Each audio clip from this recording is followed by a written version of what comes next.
এর আগের ছবিটাকেও আপনারা ভালোবাসা দিয়েছেন, অ্যাপ্রিসিয়েট করেছেন এবং এটা আমাদের কাছে বিশাল বড় পাওয়া, যে কারণে কিন্তু আমরা আসলে আবারও আরেকটি অংশ নিয়ে আসছি জিন 3। আমরা সবাই মিলে রিহার্সাল করে প্রিপারেশন নিয়ে নামছি যাতে করে আপনাদেরকে ভালো কিছু দিতে পারি। যেই গল্পটা নিয়ে কাজ করছি সেই গল্পটাই আসলে অনেক এক্সাইটমেন্ট তৈরি করে। আসলে এখন ঠিক মানে কাজ মাত্র শুরু করছি সামনে, তো আগে থেকে অনেক কিছু বলতে চাই না, তবে সবাইকে বলবো প্লিজ জিন 3 টিমের সঙ্গে থাকবেন। এবং আগে আমি বলেছিলাম যে আমার কিছুদিন সময় লাগবে, আমি এরপরে সব কিছু বলবো। তো ঘোষণাটা আসলো যে আমরা শুরু করতে যাচ্ছি ঈদ উল ফিতরের একটা ছবি, এবং এর আগের ছবিটাকেও আপনারা ভালোবাসা দিয়েছেন, অ্যাপ্রিসিয়েট করেছেন এবং এটা আমাদের কাছে বিশাল বড় পাওয়া, যে কারণে কিন্তু আমরা আসলে আবারও আরেকটি অংশ নিয়ে আসছি জিন 3।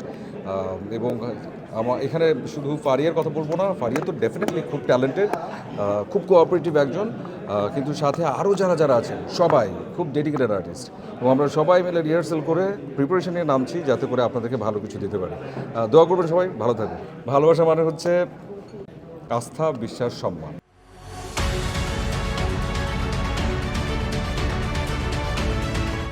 সম্পর্ক থাকবে না এটা তো হতে পারে না, সম্পর্ক ডেফিনেটলি থাকে, কিন্তু আমার কাছে বরাবরই একটা জিনিস মনে হয় যে প্রত্যেকটা মানুষের ব্যক্তিগত জীবনটা কিংবা মানে অনেক যেমন বাবা মা সবাই মিলে তো আসলে পারিবারিক একটা জীবন, কিন্তু কর্মক্ষেত্রগুলো আলাদা, আর যেই মানুষগুলো আসলে আমাদের নিজেদের সঙ্গে জড়িত তারা আসলে খুবই সাধারণ, তো তাদের জীবনটা সাধারণ থাকে, সেটা আমার কথা।